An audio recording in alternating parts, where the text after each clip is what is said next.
Hello everyone. हमने last chapter में देखा था कि हेवम एक कैफे में बैठकर अपना असाइनमेंट कर रहा होता है। तभी वहां पर पार्ट टाइम करने वाली गर्ल आकर उसे कुछ डिश देती है। हेवम डिश खाते हुए सोच रहा होता है। तभी वहां पर कांगवू आ जाता है और वह कहता है, तुम्हारा खाना हो गया क्या? यह सुनकर हेवम उसकी तरफ देखता है और सोचता है वह इतना भयभीत क्यों नहीं है जैसा वह हुआ करता था उसके बाद। हेवम कंटिन्यू कांगवू की तरफ देख रहा होता है। हेवम को इस तरह से देखते हुए कांगवू सीरियस फेस के साथ कहता है, क्या? पूछकर कांगवू वहीं चेयर पर बैठ जाता है तो हेवम कहता है, आह कुछ नहीं, यह पार्ट टाइमर ने दिया था, उसने इसे गलत बना दिया क्योंकि मैं यहाँ रेगुलर आता हूँ। तो कांगवू उसकी तरफ देखते हुए कहता है, इसलिए तो तुमने इसे खुशी से एक्सेप्ट कर लिया? कांगवू की बात को सुनकर हेवम घबरा जाता है और वह अपने हाथों को एक दूसरे से मलते हुए कहता है, हाँ। यह सुनकर कांगवू उस गुस्से में उस गर्ल की तरफ देखने लगता है और फिर वह हेवम से कहता है, कल से यहाँ फिर मत आना। तो हेवम नीचे की तरफ देखते हुए कहता है, ठीक है, मैं नहीं करूँगा। हेवम के आंसर को सुनकर कांगवू उसकी तरफ देखता है और कहता है, तुम अक्सर यहाँ आते थे, क्या यह ठीक है? हेवम नीचे की तरफ देखते हुए ही आंसर देता है, कोई बात नहीं। हेवम के आंसर को सुनकर कांगवू खुश हो जाता है और वह स्माइल करने लगता है। वह हेवम के सर पर पैट करते हुए कहता है, चलो बाहर चलते हैं। सीन शिफ्ट होता है और हमें कैफे के बाहर का सीन दिखाया जाता है। कांगवू और हेवम जा रहे होते हैं। तभी हेवम को बहुत ठंड लगती है तो वह अपने स्कार्फ को टाइट करने लगता है। हेवम को ऐसा करते हुए कांगवू अपनी तिरछी नजरों से उसे देख रहा होता है। फिर वह हेवम से कहता है, तुमने गर्म कपड़े पहने हैं। यह सुनकर हेवम उसकी तरफ देखकर कहता है, क्या?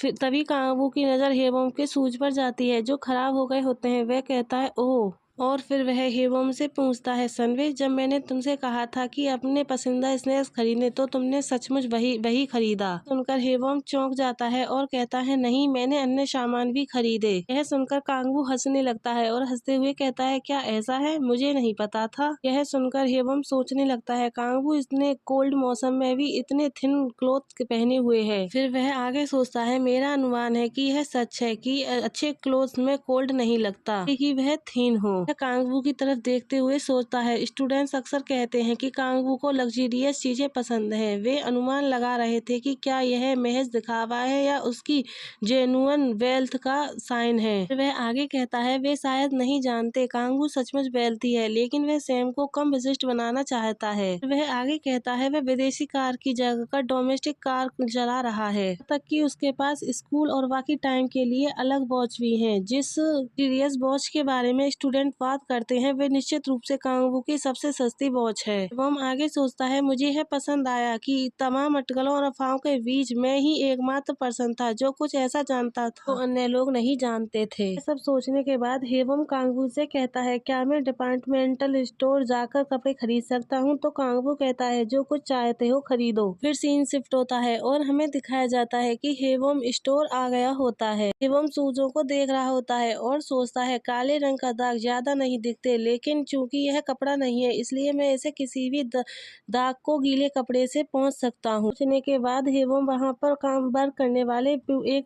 गाय से कहता है, प्लीज मुझे व्हाइट वाला दे दो। तभी हेवम की नजर एक जैकेट पर जाती है। हेवम उस जैकेट के प्राइस को देखता है। उसे देखकर वह सोचता है, ओ 1 मिलियन वॉन। प्राइस को देखकर हेवम सोचता है, मैं इस पेंडी को अफोर्ड नहीं कर सकता। तभी उसकी नजर दूसरी तरफ जाती है जहाँ पर सेल में कुछ जैकेटें होती हैं। देखकर हेवम उन जैकेटों को देखने लगता है और फिर वह ऐसी ही एक वाइट जैकेट के प्राइस को देखता है और सोचता है यह केवल 9600 वॉन की है। हेवम उस जैकेट को लेता है और मिरर में अपने आप पर लगाते हुए कहता है, क्या यह ठीक है क्या? हेवम सारी शॉपिंग कर लेता है और बैग्स लेते हुए स्टोर वालों से कहता है, थैंक यू। फिर हेवम स्टोर से बाहर निकलता है और उसकी टैक्सी आ गई होती है और उसमें बैठकर वह जाने लगता है और फिर वह सोचता है, सही, ऐसा लगता है कि मेरा खर्च थोड़ा बढ़ गया है। एवं कार से बाहर की तरफ देखते हुए सोचता है, हर मंथ मेरे अकाउंट में 5 मिलियन वॉन डिपॉजिट हो जाते हैं और मैं कांगवू का कार्ड यूज करता हूँ। हम आगे सोचता है, इस तरह खर्च करने के बावजूद मेरे पहले ही 4 मिलियन वॉन बचा लिया है। 1 साल तक इसी प्रकार जारी रखूंगा तो मेरे पास 24 मिलियन होंगे। एवं सैड हो जाता है और सोचता है, अगर मुझे जल्दी जॉब मिल जाए तो मैं अधिक पैसा बचा सकूंगा। फिर जब मेरा भाई पैसे लेकर वापस आएगा तो हम सब कुछ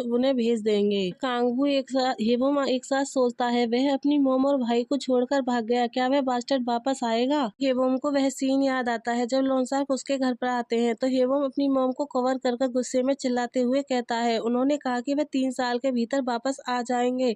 तो लोन शार्क वाला मैन कहता है 3 साल, और फिर वह कहता है ठीक है चलो इसे इस तरह करते हैं। आगे कहता है मुझे हर मंथ 2 मिलियन बॉन्ड दे, मैं इसे अधिक इंटरेस्ट फीस भी नहीं जोड़ूंगा कि तुम्हारी परिस्थितियां कठिन है इसलिए मैं तुम्हें छूट दूंगा। यह सब याद कर हेवम कहता है मैं एकांत प्रिय हूँ लेकिन मेरे पास उन्हें कहने पर बिलीव करने के अलावा कोई चॉइस नहीं थी। यह सब याद कर हेवम सैड हो जाता है और सोचता है मुझे जल्दी से पैसे बचाने की जरूरत है इससे पहले कि उनकी दया खत्म हो जाए। फिर सीन शिफ्ट होता है और हमें दिखाया जाता है कि हेवम कांगवू के घर पर पहुंच जाता है और कांगवू कपड़े देखते हुए स्माइल कर कहता है तुमने यह बात इतनी कॉन्फिडेंस से कही कि मुझे लगा कि तुमने लग्जरी आइटम खरीदे हैं। कांगवू की बात को सुनकर हेवम उसकी तरफ देखता है और वह कोई रिप्लाई नहीं दे पाता और फिर वह कांगवू से कहता है हे कांगवू। यह सुनकर कांगवू उसकी तरफ देखता है और फिर हेवम डरते हुए कांगवू से कहता है क्या मैं इस सेमेस्टर के एंड होने के बाद कोर्टिस की क्लास अटेंड कर सकता हूँ। यह सुनकर कांगवू सीरियस फेस के साथ उसकी तरफ देखता है और कोई आंसर नहीं देता और फिर कांगवू अपने हाथ से इशारा करते हुए हेवम को अपने पास बुलाता है। तो यह देखकर हेवम सोचता है क्या वह मुझे अपने पास आने के लिए कह रहा है। यह सोचने के बाद हेवम कांगवू के पास जाने लगता है और कहता है यह लंबे टाइम तक नहीं चलेगा। तभी कांगवू हेवम को बैग से पकड़कर अपनी तरफ खींचता है, उसे अपनी गोद में बिठा लेता है और उसकी तरफ देखकर स्माइल कर रहा होता है। तो कांगवू हेवम नर्वस हो जाता है। फिर कांगवू कहता है हाँ तुम ऐसा कर सकते हो। यह सुनकर हेवम सरप्राइज हो जाता है क्योंकि उसे कांगवू से यह उम्मीद नहीं थी। फिर कांगवू आगे कहता है सेमेस्टर के एंड होने के बाद मैं थोड़ा बिजी हो जाऊंगा, मैं कुछ टाइम के लिए अपने फादर की कंपनी में काम कर। कांगवू हेवम के चिक पर कैरिश करते हुए कहता है दिन के दौरान तुम अपनी चीजें कर सकते हो सनवे। हेवम का फेस रेड हो जाता है और वह कांगवू की तरफ देखते हुए कहता है हाँ। हेवम सोचता है उसके फादर की कंपनी, क्या यह इसका मतलब यह है कि वह पहले कहीं और वर्क कर रहा था। यह सोचने के बाद हेवम कहता है तब। यह सुनकर कांगवू स्माइल करते हुए उसकी तरफ देखता है। तो हेवम आगे कहता है मुझे 1 मंथ इंट्रेंस कोर्स अटेंड करना होगा। सुनकर कांगवू कहता है क्या तुमने इसके लिए बहुत स्टडी की है। हेवम